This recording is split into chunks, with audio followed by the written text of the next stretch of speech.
Bonjour et bienvenue sur musculationprisedemasse.com, ici Étienne. Ici Charles. Et sur musculationprisedemasse.com, on répond aux questions de musculation. Absolument. En plus de vous donner des trucs de musculation pour prendre de la masse. Mais aujourd'hui, on va répondre à une question de musculation de Jonin. OK. Le Jonin est français, 29 ans. Il mesure 1m73, 70 kg. Ça ressemble à 150 livres. Bonjour, je pratique les musculations depuis 8 ans et récemment, j'ai pris l'habitude de composer mon programme ainsi. Je travaille les pecs et le dos et je vais alterner entre une série d'un exercice de pecs et une série d'un exercice pour le dos. Exemple, développé couché, rowing. Oui. Suite la question.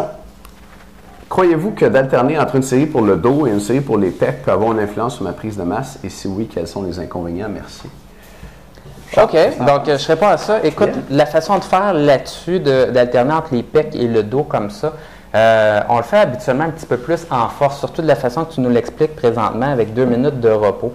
Donc, ce que ça fait, c'est que avant de retourner à ta deuxième série de pecs, par exemple, disons que tu fais une série de pecs, tu prends 2 minutes, tu t'en vas faire ton dos, ça dure à peu près 1 minute ta série, tu reviens 2 minutes. Tu prends 2 autres minutes de repos et tu reviens à tes pecs, tu vas avoir eu 5 minutes de repos.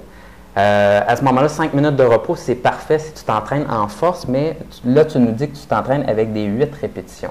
Donc, ça me laisse penser que tu veux être dans une phase de prise de masse musculaire. Et à ce moment-là, ce que je te recommanderais vraiment, c'est de couper ton repos de beaucoup. Donc, couper ton repos plus à 1 minute, 1 minute et demie. Donc, dans les recherches, c'est ce qui démontre, lorsqu'on garde les temps de repos, même 40 secondes à 1 minute et demie, c'est là qu'il y a les meilleures réponses pour l'hypertrophie musculaire. Donc, on ne veut pas avoir un repos complet sur le muscle lorsqu'on essaie de brûler le muscle en hypertrophie. On veut vraiment, finalement, le tuer à petit feu, donc d'une série à une autre. Et c'est normal, finalement, que le poids ou le nombre de répétitions que tu es capable de faire d'une série à une autre diminue parce qu'on laisse un repos qui est incomplet. Donc, c'est pas mal ça. Donc, moi, ce que je te recommanderais rapidement, c'est de ne pas alterner tes pectoraux et ton dos et de tout faire tes pectoraux, ensuite de tout faire ton dos.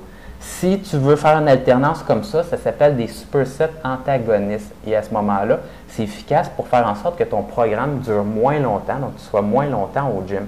Donc, tu fais une série de pectoraux et sans prendre de pause, tu en vas faire une série de dos. Et là, ensuite de ça, attends 1 minute et demie à peu près. Et là, recommence tes 2 exercices. Ce que ça va faire, c'est que tu vas avoir une petite baisse de performance sur ton dos parce que tu vas venir de faire tes pectoraux, mais ça va vraiment couper de beaucoup ton temps d'entraînement. Et pour plusieurs gars, passer 1 heure au gym, c'est quand même assez long.